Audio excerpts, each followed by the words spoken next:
Hey guys! So for today on the vlog, I am going to go over a project that I am doing in my elementary placement school. It is called a data-based instruction, or a DBI, as most education majors know. So for this project, I had to get school description, student description, interview the teacher, my mentor teacher, and pretty much say why the student needs the skills to be taught, and then how am I going to do that. So just to start off, I am going to start off with, the school description. So here's just, the plain base level information that I have done research for. Now, speaking of research, I've done numerous of research and time and dedication just devoted on just this part one of my DBI project. I have, as most of you know if you've been following my TikToks, this is my second semester at the same elementary placement, and in the same classroom. So I already know a lot about just the school in general. I am excited to work with a different student than I did last semester. So starting off with my school description, my specific school for my clinical is home to about 861 students. Now, the students in this district move a lot. So they may move school to school throughout the year. And so this number is just based on a range. It may not be totally accurate, but it's just based on how many students they have at the beginning of the year versus how many students they have at the end of the year. A good thing is that per TCAP, so it's a Tennessee State Assessment, between a couple years ago, they did show a level 5 gain in both literacy and numeracy. So that is way above the academic growth patterns in the test scores for grades 2 through 5. This specific school also has lots of programs. So they have a CLUE program. They do have a pre-kindergarten special education program. And about 84% of the students that go to this school is at a economically disadvantaged. But despite all these statistics, the students are actually performing at the top 5%. And in 2019, I'm reading off my paper. In 2019, 44% of the school actually tested proficient or above on the TCAP scores. So this is very unique, especially in this school system. You don't see that a lot. And I think this school prides on their literacy and numeracy scores. And I know they do. So with this school and where it's actually pretty highly diverse racially. So there are, out of this 861 students I said earlier, about 49% are Hispanic, 29% are African American, 14% are white, and the other 5% are unknown. So on their website, I did find they have a vision, and this vision is posted almost at every grade level hallway in the school. And so their vision says, "We envision elementary school to be a place of mutual respect, where everyone is committed to improving students' achievement and facilitating students' academic success." And I love this because I wholeheartedly believe that this school and their staff want to ensure that their students are successful academically and to be prepared in the students' surrounding environments. So for my mentor teacher, I'm not going to state her name for privacy reasons, and then again, I'm not going to state her school. But my mentor teacher has been at this specific school for over 19 years. She actually started student teaching at this school, and she has loved it ever since. Fun fact, I actually went to the same school, elementary school, when I was younger, and the year that I went, because I only went for a short amount of time, year that I went, she was actually there student teaching. So I thought that was very cool, very awesome. So she is a fourth grade teacher. It is departmentalized, meaning that she only teaches certain subjects. So she teaches science and social studies. Her homeroom consists of about 20 students, and they have homeroom for about 15 minutes, have a breakfast at their desk, and then they move on to ELA, which is English Language Arts. Then they have ELA for 70 minutes, and then they move on to the next teacher for math for additional 70 minutes.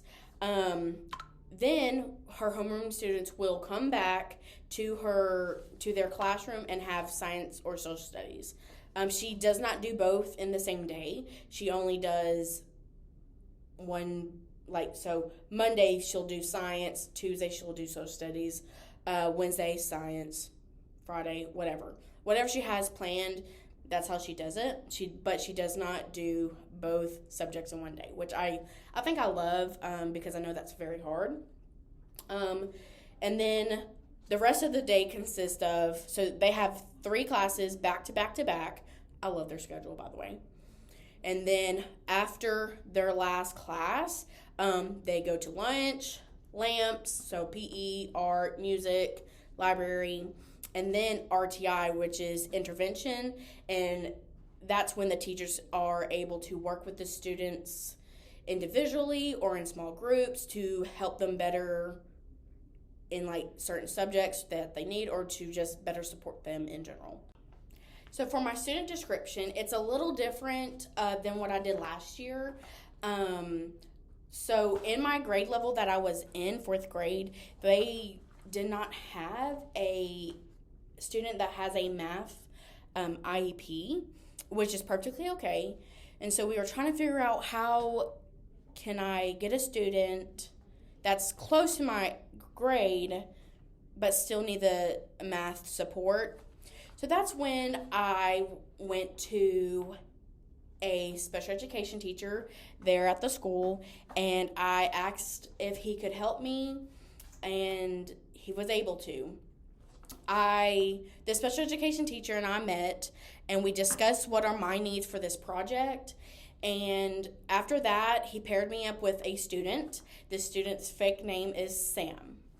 So I was able to meet with Sam for just a little bit, but in that little bit of time, not a little bit, 20, 30 minutes, I think, I was able just to meet with him, talk with him, have a conversation, what he liked.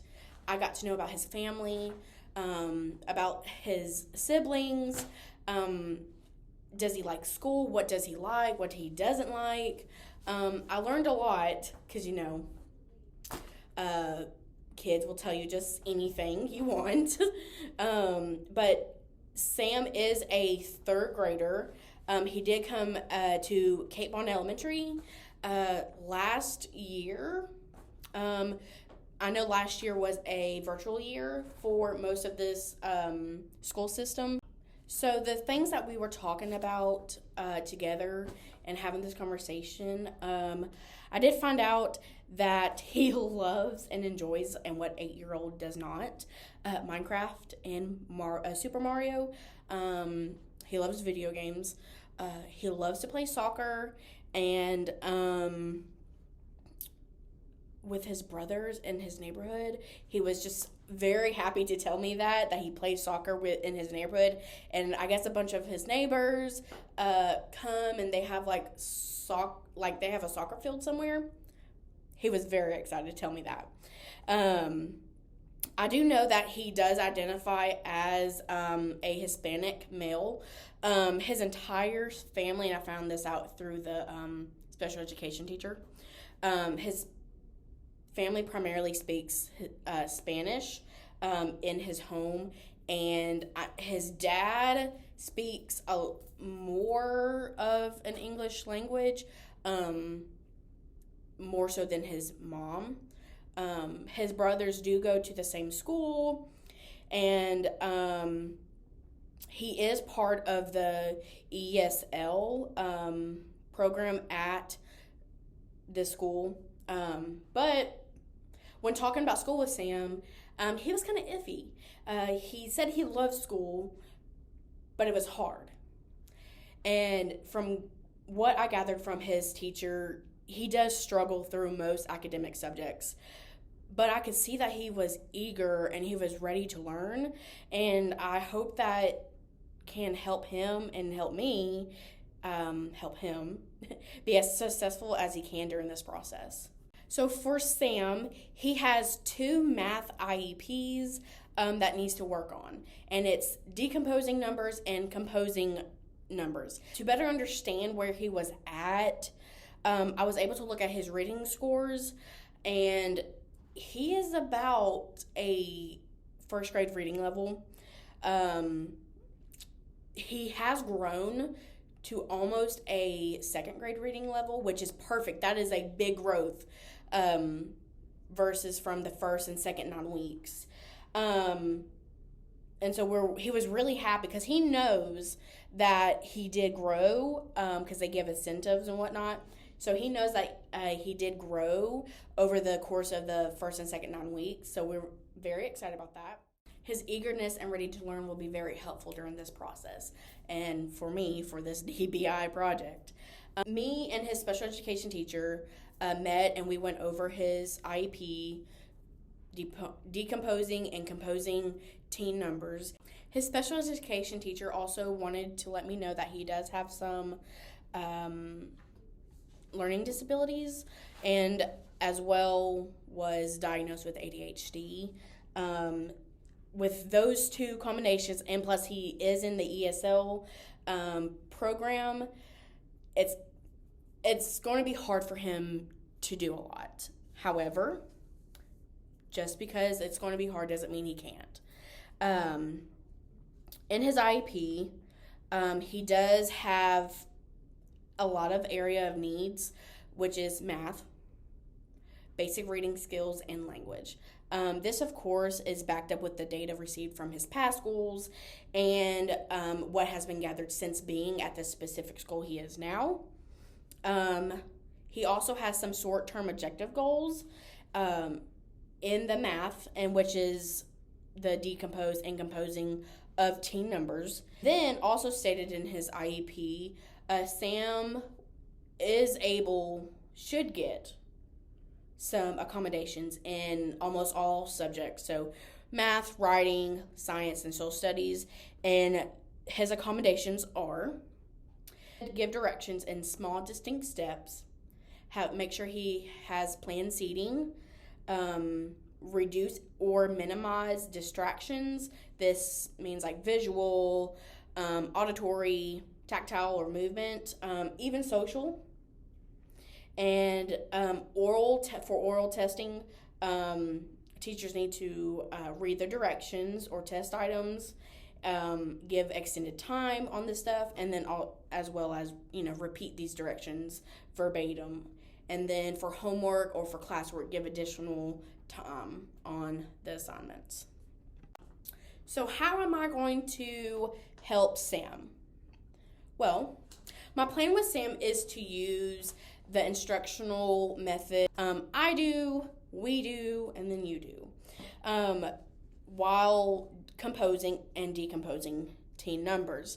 We're going to start with composing numbers first, and then we will go on to decomposing. So this will probably be a series of a 2-day event when I'm working with him, give or take. So first with composing numbers, and the same thing I'm doing with composing numbers, we will do with decomposing numbers.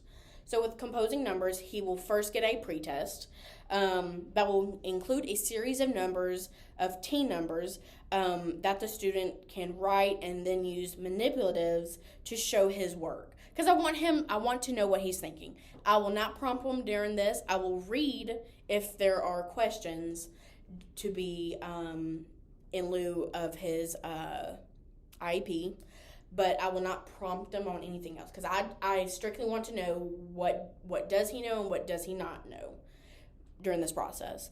After his pretest, we will then go over the pretest together, and if he got any wrong, we will learn how to compose or decompose the numbers together. Once I go over his pretest, I don't want to stay with those numbers because then he'll just memorize the motion. And so then we will complete the I do stage by using a dry erase board and a dry erase marker. And I will show Sam step by step how to compose and decompose a number. And we will use manipulatives with this.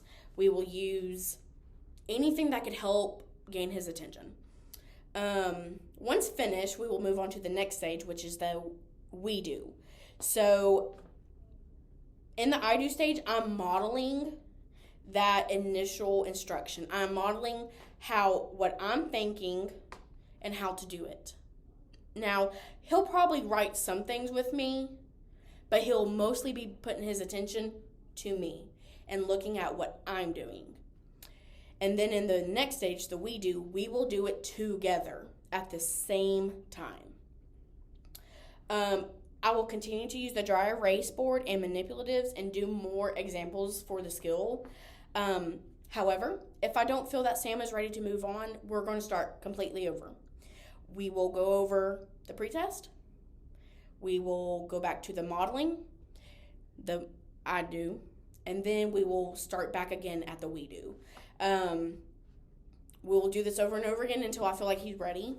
Hopefully, it won't take dozens of time, but this is a skill that he needs to be successful in, and hopefully we can get him there. After this stage, Sam will then do the you do stage, and in this final stage, Sam will complete a very similar test to the pretest, but it will have different numbers on it.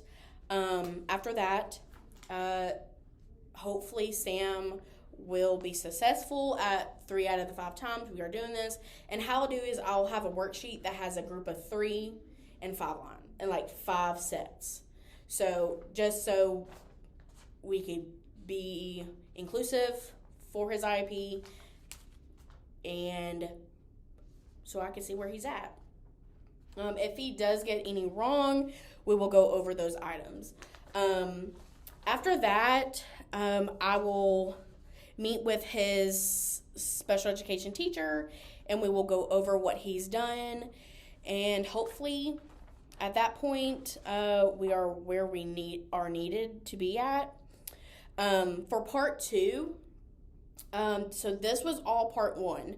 The school description, my mentor teacher, student description, what the skills, why does he need to be taught the skill, and then how I'm going to do it. That's all part of part 1. For part 2, I will then do what exactly I'm going to teach. So I will have exactly the worksheets, the pretest, all of that, and then how I will teach it. And so pretty much my part 2 will be exactly verbatim what I will show y'all. What Sam will be, doing, I will show y'all. So, I'm excited for part 2. It was a lot of information and went in a short couple of minutes. But yeah, I'm excited.